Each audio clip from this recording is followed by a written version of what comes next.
and welcome to the flip through of my very first junk journal. This one I made a spine dangle with mostly ribbon, a few beads. I was doing a lot of experimenting. Some things didn't work out as nice as others.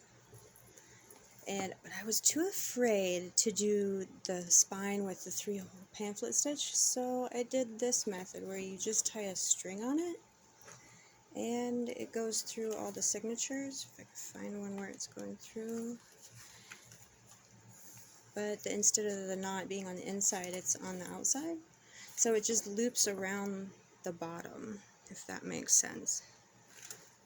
Okay, and then this is detachable so that you can lay it flat when you're trying to journal. I used stickles to make a few little dots on there. I was just experimenting with them. Glitter cardstock I will probably not use again unless the glue dots actually works. That's what they said at the crafting meeting the other day at church, is use glue dots on glitter cardstock, but it also made the spine really stiff, so use at your own caution there, I guess. This was a Happy Planner card that I turned into a journaling card. And I put a pocket on this side. It's expandable. This was a pocket from an old food box and some coffee dyed lace. It was one of those journaling cards I got from Amazon. I don't know the name of it for sure. It was one of those odd ones. But they were so pretty on both sides that I couldn't make the other side covered with something else. I couldn't cover them up. Most of them were so interesting. Like this one has a map on one side, but music page on the other, and I'm like, oh, I love both. So they're just in there to be pretty. And try to top on here. The first half of this journal is actually very grungy and more vintage looking. This came from a card game that we were playing, actually. Tiny tickets. I don't think I was inking. Nope, I wasn't inking much when I was tucking back in those days. I don't think I had my ink yet for a while when I was decorating this journal.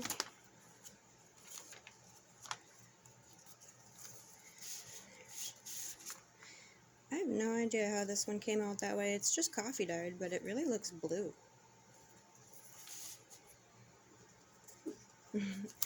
Kind of wish I knew how I did that.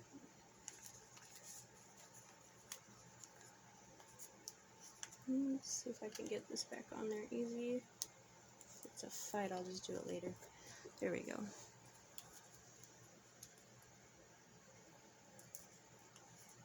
Oh, it's holding this one. That's why that was a very simple, rough journaling card. This was a pocket too, yep, I remember right.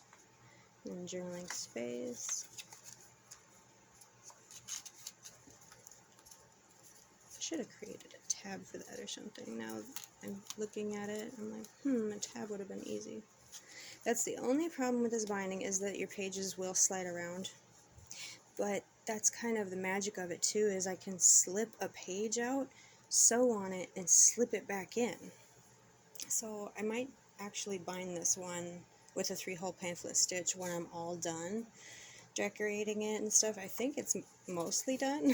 I guess it could use some inking. That's about it though. It's pretty full. It's just blank. Journaling space. That's a stamp. I like that stamp. I believe it's Bow Bunny, I want to say.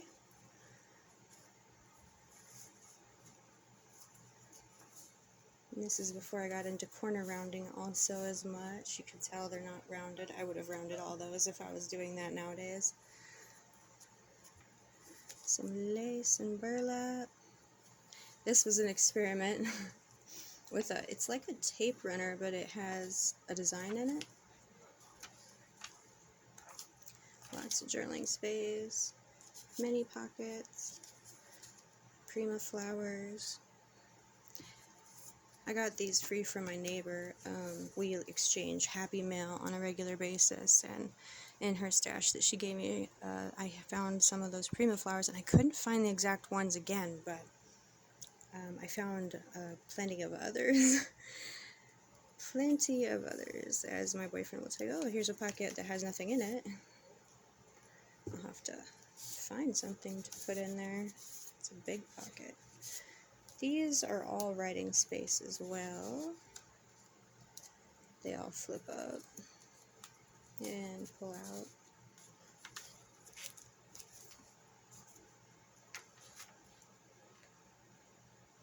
I got these stickers from the crop last year also for free. Somebody put them on the exchange table and I swooped them up. Ooh, that pocket goes in really far.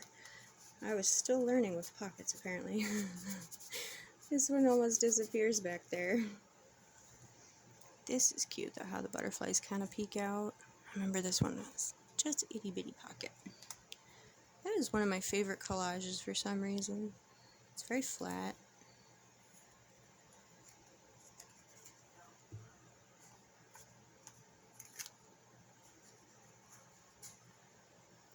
This was fun.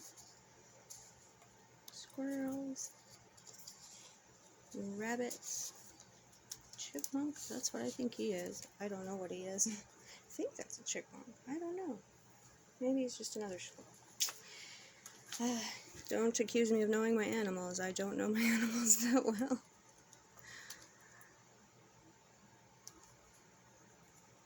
You'd think I would start learning them better with as many field guides as I've cut apart now to turn into journaling embellishments. Oh, this second half is all like pastels. The first half was more antique and vintage. And I borrowed some border punches from one of the ladies at the crop last year as well to make this more interesting, because I didn't have as many supplies back then, so I was struggling to like decorate my pages. Never tried a red. I didn't know that it would do the heart in that direction. Like I never thought about the orientation of the heart when I punched that one through, so it got stuck like that. There's a old clothing tag.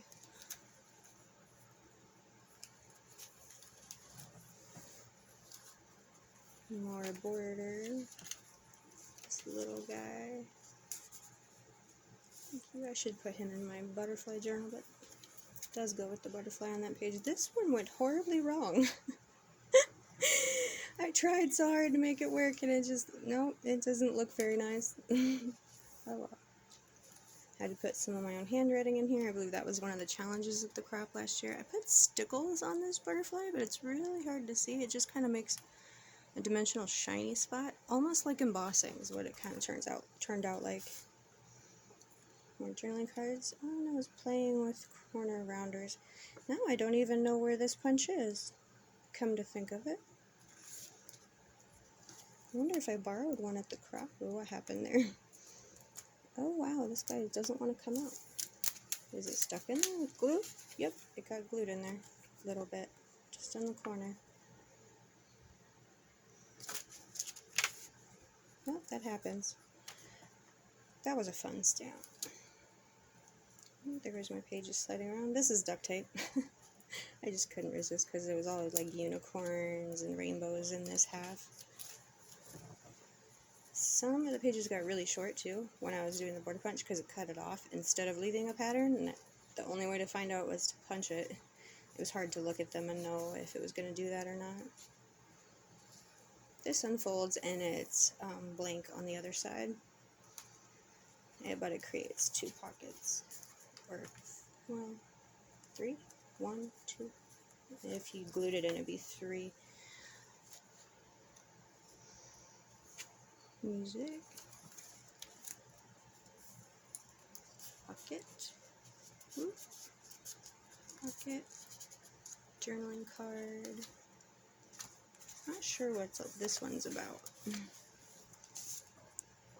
Journaling cards. One of those flowers again. Tiny card. in a big pocket. I have to put something else in there for sure.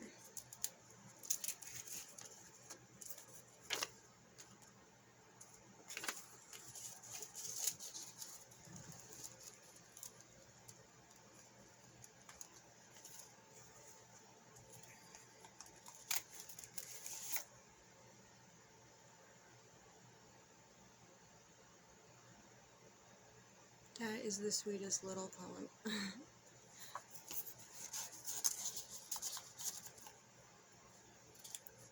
And more pockets and clusters. I think this was the first page I decorated in here. Belly band. Journaling card.